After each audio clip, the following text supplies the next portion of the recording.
بعد فاعوذ باللہ السمیع العلیم من الشیطان الرجیم من حمزہ ونفخہ ونفثہ بسم اللہ الرحمن الرحیم۔ کل ہم نے سورۃ الرحمن کا آیت نمبر 1 سے لے کے 13 تک سبق پڑھا تھا۔ آج ہم انشاءاللہ 14 سے لے کے 28 تک پڑھیں گے۔ سبق ہمارا ہے سورۃ الرحمن۔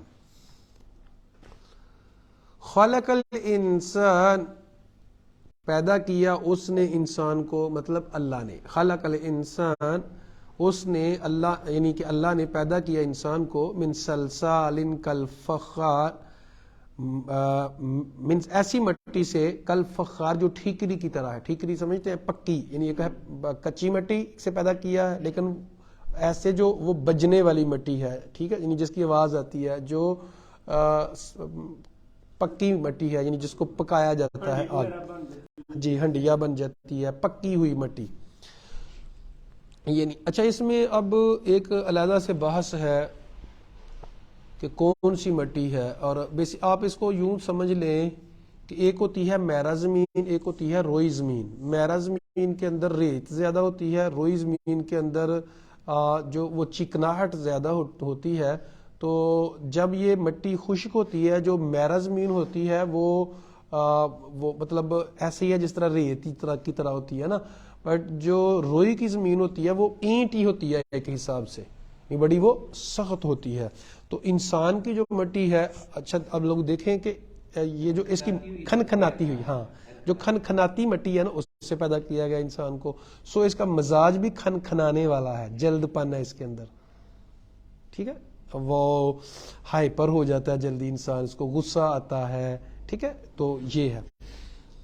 لیکن جنوں کو پیدا کیا، وَخَلَقَ الْجَانَّ مِن مَارِجٍ مِّن نَارٍ، آگ کے شعلے سے پیدا کیا۔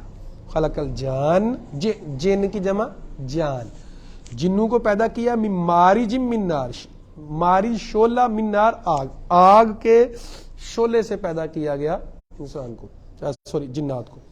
اب دیکھیں، انسان کی ماسٹر کاپی جو ہے، ہمیں وہ مٹی کے کھڈونے بنا کے پھونکے تو نہیں ماری گئی کہ ہم پیدا ہو گئے۔ ہم انسانوں کا جو سسٹم ایسا تو نہیں ہے نا، تو پھر یہ کیوں کہا کہ مٹی سے پیدا کیا گیا؟ جو ماسٹر کاپی تھی انسان کی، آدم علیہ السلام، ان کو مٹی سے پیدا کیا گیا۔ صرف ایک انسان کو مٹی سے پیدا کیا گیا، اور ہر انسان میں مٹی کا اثر ہے۔ ایک انسان کو نہیں، ہمارے جو باپ ہیں، اما حوا علیہ السلام جو تھیں، کیا ان کو بھی مٹی سے پیدا کیا گیا تھا؟ ان کو آدم علیہ السلام کی پسلی سے نکالا گیا۔ اب کیسے نکالا گیا؟ مطلب اگر ہم نے گیس ہی کرنا ہو تو ہم یہ کہہ سکتے ہیں کہ ایک حصہ مٹی کا لے کے، یعنی بعد میں گوشت کا ایک حصہ تھوڑا سا لے کے کہا گیا چل بھائی بن جا، تو بن گئی، ٹھیک ہے۔ یعنی ہم اگر ہم نے اس کو ذرا مطلب ایسے کہنا ہو کیسے، تو کیسے کا جواب ایسے، ہاں زبردست، ایک سیل لیا، جس تو بیسیکلی ٹیسٹ ہوتے ہیں، جو تھوڑا سا آپ نے ایک بلڈ کا ایک قطرہ لیا، اس کے 5-6 حصے بنا لے، مختلف ٹیسٹ کر لیے جاتے ہیں، ٹھیک ہے۔ تو لیکن جنات کو آگ سے پیدا کیا۔ اب ماسٹر کاپی جو دو تھی وہ مٹی سے تھی، اس لیے اسی طرح جنات کی بھی ماسٹر کاپی اب کون سی تھی ہمیں نہیں پتا۔ جنات کے بارے میں ہمیں زیادہ ڈیٹیل نہیں بتائی گئی، انسان کے بارے میں ڈیٹیل بتائی گئی۔ یہاں میں آپ لوگوں کو ایک بات عرض کرنا چاہتا ہوں کہ ہو سکتا ہے یہ جو ایک سائنسدان بھی لگے ہوئے ہیں، اور کئی ایک مفسرین نے بھی بات کی ہے کہ ہو سکتا ہے زمین کے علاوہ بھی کئی مخلوقیں کسی اور زمین پہ، کسی اور سیارے پہ، کسی اور جگہ رہتی ہوں، کہ ان کی جگہ جنات کا اصل وہ ہو، ٹھیک ہے، ہمارا نہ ہو، ہماری یہ۔ لیکن بہرحال کئی احادیث میں یہ بھی ملتا ہے کہ ان کو جنگلوں میں بھیج دیا گیا کہ جنگلوں میں رہیں آپ، پہاڑوں میں رہیں، انسان جہاں رہیں گے وہاں تم نے نہیں رہنا۔ تو ان کی جو خوراک ہے وہ لید وغیرہ اور گوبر اور ہڈی جو ہے وہ ان کی خوراک ہے۔ تو یہ ہے جی جنات کا۔ یہاں اللہ تعالیٰ بیان کر رہے ہیں کہ فَبِأَيِّ آلَاءِ رَبِّكَ۔ اب یہ جو ہے یہ ایک علیحدہ سے بحث ہے کہ یعنی بہت بڑی بحث ہے جس کو ہم کر سکتے ہیں کہ انسان کو مٹی سے بنانے کی کیا حکمت ہے، جنات کو آگ سے بنانے کی کیا حکمت ہے۔ تو یہ جو ریسرچیبل ٹاپک ہے یہ ہماری ریسرچ کی پیاس بجھے گی انشاءاللہ جنت میں جا کے. اللہ تعالیٰ ہمیں سب کو جنت الفردوس عطا فرمائے، مجھے، آپ کو، ہم سب گھر والوں کو، آپ سب گھر والوں کو. تو پھر وہاں انشاءاللہ کو موقع بنے گا تو ہم پوچھ لیں گے، پوچھنے کو سسٹم کر لیں گے انشاءاللہ، لیکن ابھی نہیں کر سکتے. ٹھیک ہے جی، چونکہ وہ اللہ کو پتہ. بعض باتیں ایسی ہوتی ہیں کہ دیکھیں کہتے ہیں جس پنڈ نہ جانا ہو تو راہ نہیں پوچھی دا. ہمیں مغز ماری کرنے کی ضرورت نہیں ہے اس پہ، ہم سے پوچھا ہی نہیں جانا نا، ہمارا مقصد یہ نہیں ہے. لیکن چیزیں ہیں، اللہ نے کہا یہ بہت بڑی نعمتیں ہیں، تو تمہیں مٹی سے پیدا کرنا یہ رب کی نعمت ہے.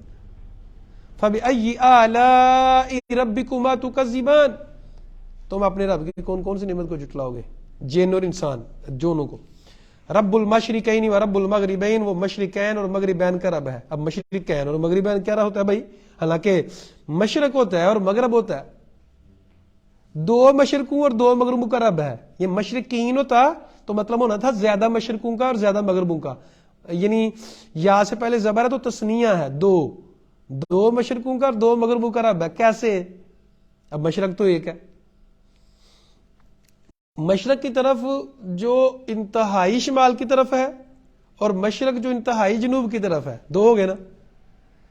اسی طرح مغرب جو انتہائی شمال کی طرف ہے اور مغرب جو انتہائی جنوب کی طرف ہے، ٹھیک ہے، دو ہو گئے. تو ایک جگہ پہ آتا ہے رب المشارق، سورۃ الصافات میں کہا، اور برب المشارق والمغارب جمع کا صیغہ آیا ہے جی، وہاں اللہ تعالیٰ نے سورہ صافات میں کہا، رب المشارق بھی کہا. تو پھر اب اس کا کیا کہیں گے جی؟ مشرقوں کا رب اور مغربوں کا رب. تو اس کے لیے پھر ہم یہ کہیں گے، آپ لوگوں کو پتا ہے کہ سورج کا جہاں سے ہمیں نظر آتا ہے نا نکل رہا ہے وہ، اور سورج یہاں ہمیں نظر آ رہا ہوتا ہے کہ ڈوب رہا ہے، وہ بیسیکلی مشرق اور مغرب ہے. اور روزانہ جگہ چینج ہوتی ہے سورج کی، ٹھیک ہے، نکلنے کی بھی، یعنی جہاں سے ہمیں نظر آ رہا ہوتا ہے نکل رہا ہے، اور غروب ہونے کی بھی روزانہ چینج ہوتی ہے جگہ. اسی لیے تو دن وہ 1 گھنٹے کا فرق پڑ جاتا ہے نا، 1-2 گھنٹے کا فرق پڑ جاتا ہے. ٹھیک ہے جی، روزانہ یہ کام چلتا رہتا ہے.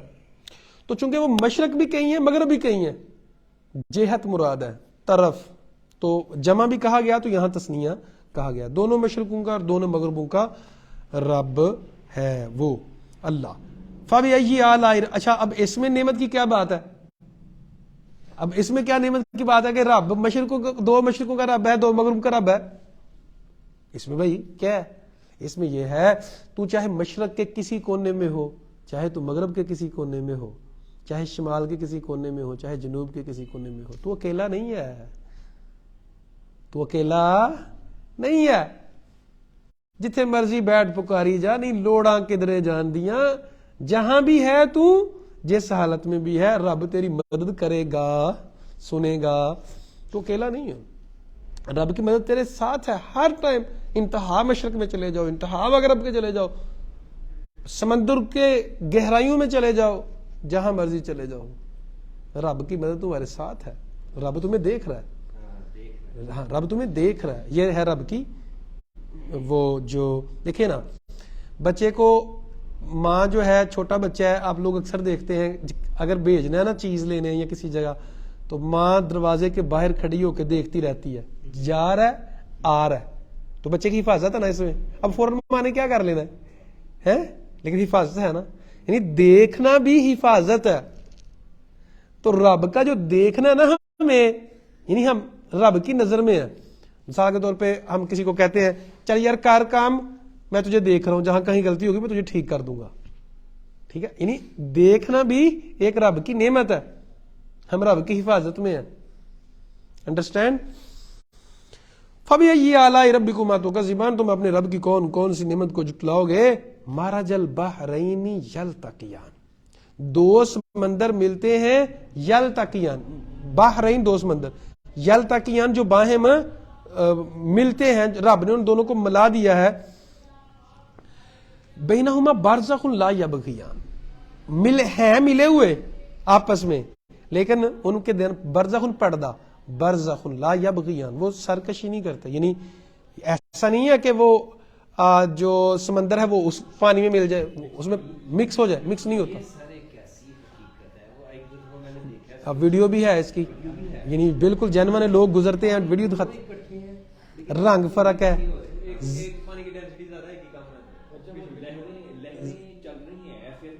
اور ذائقہ بھی مختلف ہے ان دونوں کا, ذائقہ بھی مختلف ہے, رنگ بھی مختلف ہے.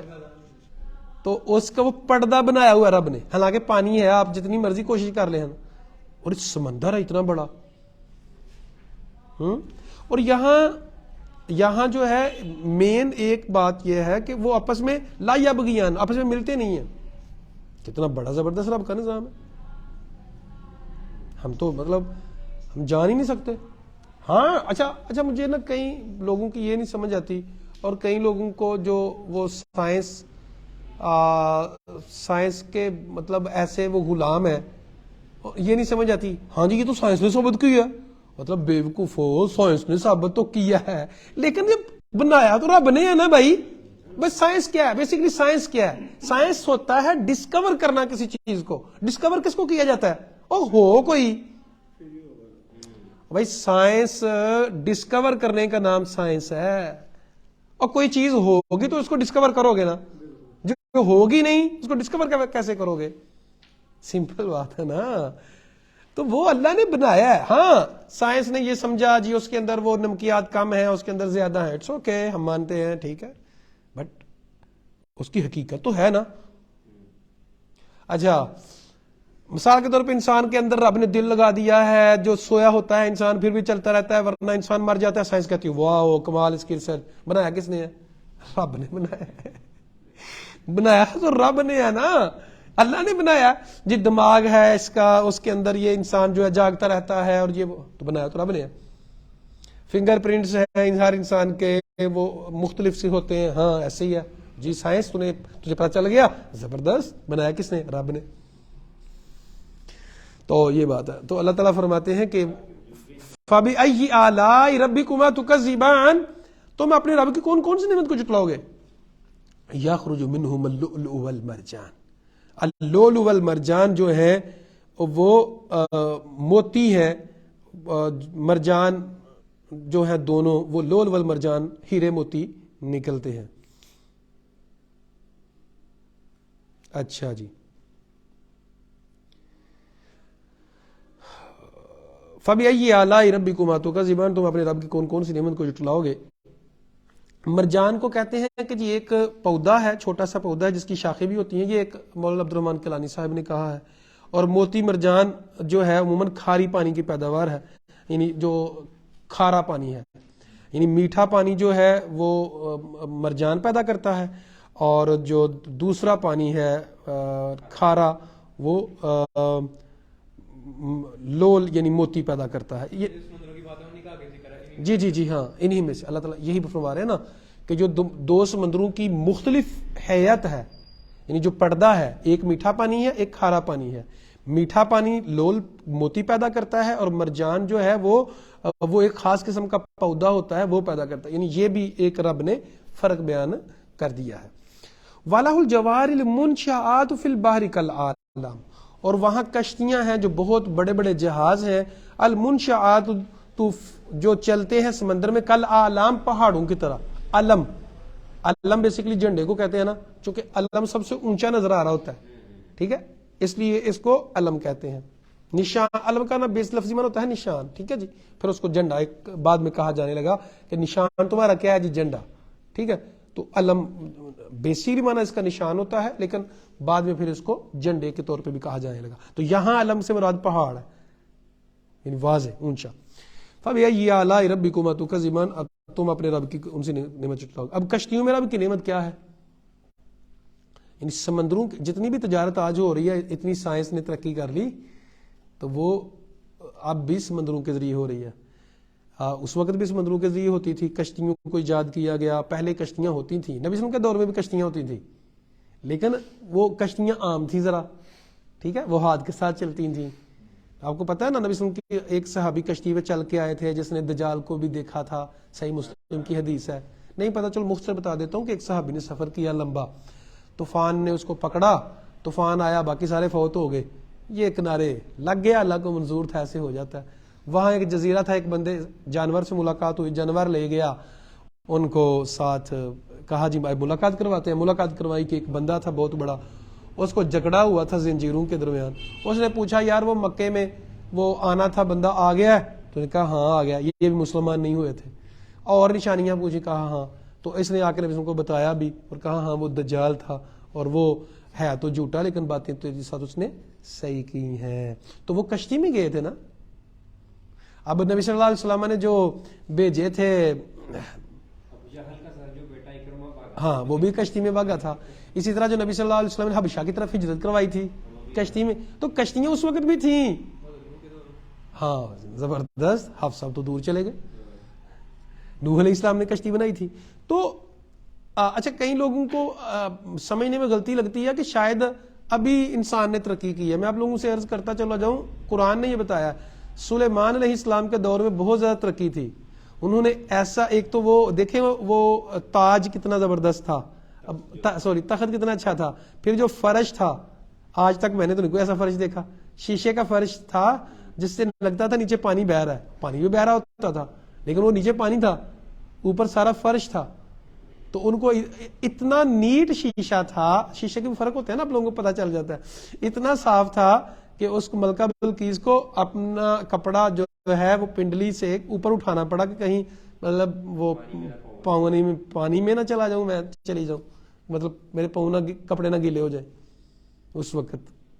تو ترقیاں جو ہیں وہ ہوتی رہتی ہیں، فرق آتا رہتا ہے، اور بعض دفعہ اب جو ہے انسان وہ تہس نہس ہو جاتا ہے، وقت بدلنے کے ساتھ ساتھ جو بیسیکلی جو ٹیکنالوجی وہ ختم ہو جاتی ہے۔ آپ لوگوں کو پتا ہے کہ آئنسٹائن جس نے ایٹم کی تھیوری ایجاد کی تھی، اس نے کہا تھا کہ جنگ عظیم اول ہوئی، دوئم ہوئی، تم سب نے دیکھا، 1914 سے لے کے 1920 تک، اور 1944 سے آلموسٹ 1950 تک یہ دو جنگ عظیم اول اور جنگ عظیم دوئم ہوئی ہے۔ تو اس نے کہا کہ جنگ عظیم سوئم کیس سے ہوگی میں نہیں بتاتا، بٹ جنگ عظیم چہارم ڈنڈے سوٹے کے ساتھ ہوگی۔ یہ آئنسٹائن کی وہ آپ لوگ پڑھے نا، ہاں جی، تو پھر سسٹم وہی، پھر سائنس ترقی کرے گی، پتہ نہیں قیامت کب بنی ہمیں نہیں پتا، ٹھیک ہے۔ یہ معاملہ ہے۔ تو بتانے کا مقصد یہ ہے جی، کشتیوں اس وقت بھی کشتیوں کے ساتھ تجارت ہوتی تھی، مال جو ہے تھا وہ ہوتا تھا، جاتا آتا تھا، اور آج بھی سمندر کے راستے جو تجارت ہوتی ہے وہی سستی پڑتی ہے، اور وہ سارے ملکوں میں وہی ہو رہی ہے، ٹھیک ہے۔ ترقی کر لی ہے سائنس نے، جہاز بڑے بڑے زبردست ہیں۔ فَبِأَيِّ آلَاءِ رَبِّكُمَا تُكَذِّبَانِ، تو رب کی کون کون سی نعمت کو جھٹلاؤ گے؟ كُلُّ مَنْ عَلَيْهَا فَانٍ، ہر ایک نے مر جانا ہے، ہر ایک کو فنا ہے، ختم ہو جانا ہے، باقی رہے گی ذات صرف رب کی۔ اب اس میں کیا نعمت ہے جو رب نے کہا کہ كُلُّ مَنْ عَلَيْهَا فَانٍ، اب وَيَبْقَى وَجْهُ رَبِّكَ ذُو الْجَلَالِ وَالْإِكْرَامِ، پھر رب فرماتا ہے کہ تم رب کی کون کون سی نعمت کو جھٹلاؤ گے؟ اور بھائی اس میں نعمت کیا ہے؟ آئیں ذرا گہرائی سے سوچتے ہیں، گہرائی سے سمجھنے کی کوشش کرتے ہیں کہ اس میں نعمت کیا ہے۔ جو رب کریم نے فرمایا کہ ہمیشہ رہے گی ذات رب کی، اس میں نعمت پتہ کیا؟ رب کو زوال نہیں ہے۔ ہمارا رب جو ہے نا، جس کے ساتھ جس کے ہم بندے ہیں نا، ہمارا جو بوس ہے نا، ہمارا جو مالک ہے نا، مالک رب، اس کو کوئی زوال نہیں، وہ ہمیشہ سے ہے، ہمیشہ رہے گا۔ ایک یہ نعمت ہے، ٹھیک ہے نا۔ کہتے ہیں نا کہ کسی سے دوستی لگائیں تو کسی بڑی شخصیت سے لگانی چاہیے نا، اور کام کرو کسی کا تو بڑی کمپنی میں کیا جائے نا، نوکری کرو تو بڑے، تو ہم نوکر ہیں رب کے جو ہمیشہ سے ہے، ہمیشہ رہے گا، تو یہ رب کی نعمت ہے۔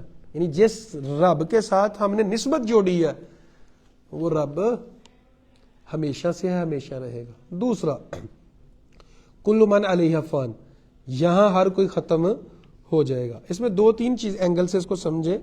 ایک تو یہ کہ یہاں انسان جو ہے کوئی پریشانی یہ ہوتی ہے کہ میں مر جاؤں گا اور میں نہیں مرنا ہے، تو بتایا یہ جا رہا ہے کہ تم نے نہیں صرف مرنا، سب نے مرنا ہے۔